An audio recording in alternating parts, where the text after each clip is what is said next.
हमसे जुड़े रहने के लिए और हमारे लेटेस्ट वीडियोस देखने के लिए अभी सब्सक्राइब करें और बेल आइकॉन दबाना न भूलें। संभाजी महाराज बनाम औरंगजेब, एक अमर गाथा। प्रस्तावना।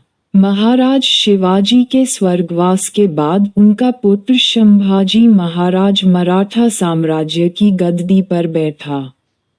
वह एक महान योद्धा और कुशल रणनीतिकार थे, जिन्होंने अपने पिता के सपनों को साकार करने के लिए अपना जीवन बलिदान कर दिया। जब मुगल सम्राट औरंगजेब ने दक्षिण भारत पर अपना आधिपत्य जमाने का प्रयास किया, तो उसे सबसे बड़ी चुनौती संभाजी महाराज से मिली। ये गाथा संभाजी महाराज के शौर्य, बलिदान और मुगलों के अत्याचारों के विरुद्ध उनकी अमर प्रतिज्ञा की कहानी है। संभाजी महाराज का जन्म और शिक्षा। संभाजी महाराज का जन्म 14 मई 1657 को पुरंदर किले में हुआ था। वे बाल्यावस्था से ही असाधारण बुद्धि और शौर्य के प्रतीक थे। शिवाजी महाराज ने उनके लालन पालन और शिक्षा पर विशेष ध्यान दिया। उनकी शिक्षा में संस्कृत, मराठी, फारसी, राजनीति, युद्ध नीति और कूटनीति शामिल थी। बाल्यकाल में ही उनकी माता सईबाई का निधन हो गया, जिससे उनका पालन पोषण शिवाजी महाराज की पत्नी सोयराबाई के संरक्षण में हुआ। संभाजी को पढ़ने लिखने में विशेष रुचि थी और उन्होंने कई धर्मशास्त्रों एवं युद्धनीति ग्रंथों का अध्ययन किया। मराठा साम्राज्य की कमान संभालना। 1680 में जब शिवाजी महाराज का निधन हुआ, तब मराठा साम्राज्य कई चुनौतियों से घिरा हुआ था। मुगलों, आदिल शाही, कुतुब शाही, पुर्तगालियों और अंग्रेजों की नजरें मराठा साम्राज्य पर थीं।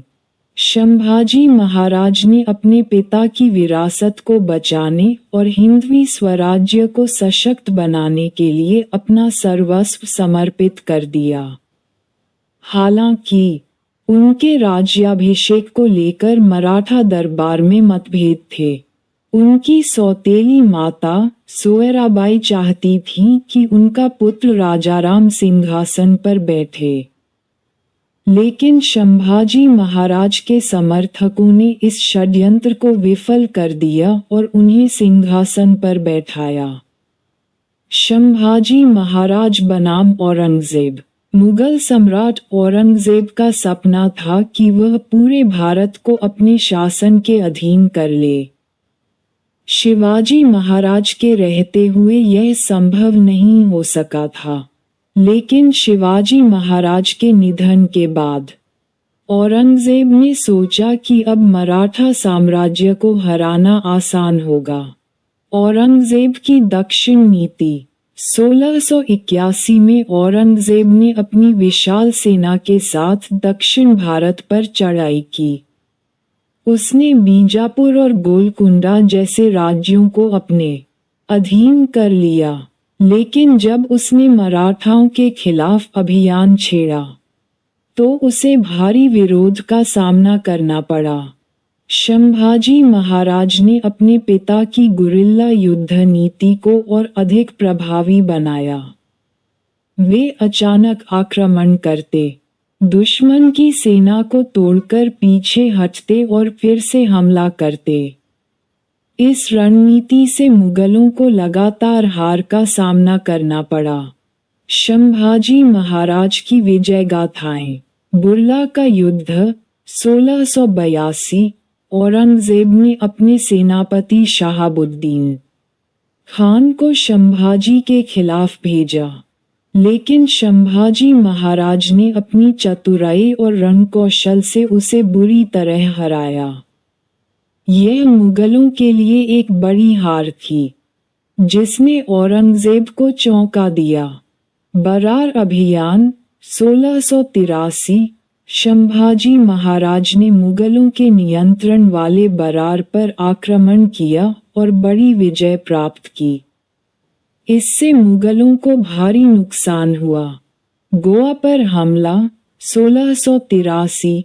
पुर्तगाली लगातार मराठा साम्राज्य के खिलाफ मुगलों की मदद कर रहे थे, इसलिए संभाजी महाराज ने गोवा पर हमला किया।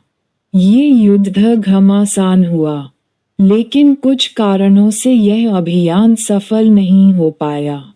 जंजीरा अभियान 1684-85। संभाजी महाराज ने जंजीरा के सिद्दियों को हराने के लिए अभियान चलाया, लेकिन सिद्दी याकूत खान ने औरंगजेब की मदद से मराठाओं का कड़ा प्रतिरोध किया। गद्दारी और संभाजी महाराज की गिरफ्तारी। औरंगजेब कई वर्षों तक संभाजी महाराज को पकड़ने में असफल रहा। अंततः उसने एक कपटी योजना बनाई। उसने गंजी शिर्के नामक मराठा सरदार को लालच देकर अपने पक्ष में मिला लिया। 5 फरवरी 1689 को संभाजी महाराज संगमेश्वर में एक गुप्त बैठक कर रहे थे। तभी मुकर्रब खान की सेना ने अचानक हमला किया और धोखे से संभाजी महाराज को बंदी बना लिया। संभाजी महाराज पर क्रूर अत्याचार। संभाजी महाराज को औरंगजेब के सामने पेश किया गया। औरंगजेब ने उनसे कहा कि अगर वे इस्लाम स्वीकार कर लें तो उन्हें माफ कर दिया जाएगा, लेकिन संभाजी महाराज ने गर्व से इनकार कर दिया और कहा, मैं हिंदवी स्वराज्य का राजा हूँ। मैं अपनी मातृभूमि और धर्म के लिए मर सकता हूँ, लेकिन इसे छोड़ नहीं सकता। औरंगजेब ये सुनकर क्रोधित हो गया और उसने संभाजी महाराज को भयानक यातनाएं देने का आदेश दिया। उनकी आंखों के सामने उनके प्रिय मित्र कवि कलश को मारा गया। उनकी जीभ काट दी गई, उनके नाखून उखाड़ दिए गए और शरीर पर गर्म लोहे की सलाखों से दाग दिया गया। उनके सिर को लोहे की जंजीरों से जकड़ दिया गया और कई दिनों तक भूखा रखा गया। इतनी यातनाएं सहने के बावजूद संभाजी महाराज ने झुकने से इनकार कर दिया। संभाजी महाराज की शहादत। अंततः 11 मार्च 1689 को औरंगजेब ने उन्हें क्रूरतापूर्वक मृत्यु दंड देने का आदेश दिया। पहले उनकी आंखें निकाली गईं, फिर उनके शरीर को टुकड़ों में काट दिया गया। उनका ये बलिदान मराठाओं के हृदय में एक ज्वाला जला गया।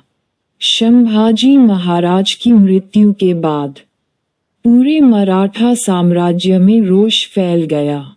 मराठाओं ने औरंगजेब के खिलाफ युद्ध को और तीव्र कर दिया। संभाजी महाराज की विरासत। संभाजी महाराज केवल एक राजा नहीं, बल्कि एक अमर योद्धा थे। उनकी शहादत के बाद मराठाओं ने और भी अधिक शक्ति से मुगलों का मुकाबला किया। 1707 में औरंगजेब की मृत्यु के साथ ही मुगल साम्राज्य का पतन शुरू हो गया। उनकी वीरता, बलिदान और निडरता आज भी हमें प्रेरणा देती है। उनका जीवन हमें ये सिखाता है कि अत्याचारी कितने भी शक्तिशाली क्यों न हो, सत्य और धर्म के मार्ग पर चलने वाला कभी हारता नहीं। जय भवानी, जय शिवाजी, जय संभाजी। हमसे जुड़े रहने के लिए और हमारे लेटेस्ट वीडियोस देखने के लिए अभी सब्सक्राइब करें और बेल आइकॉन दबाना न भूलें।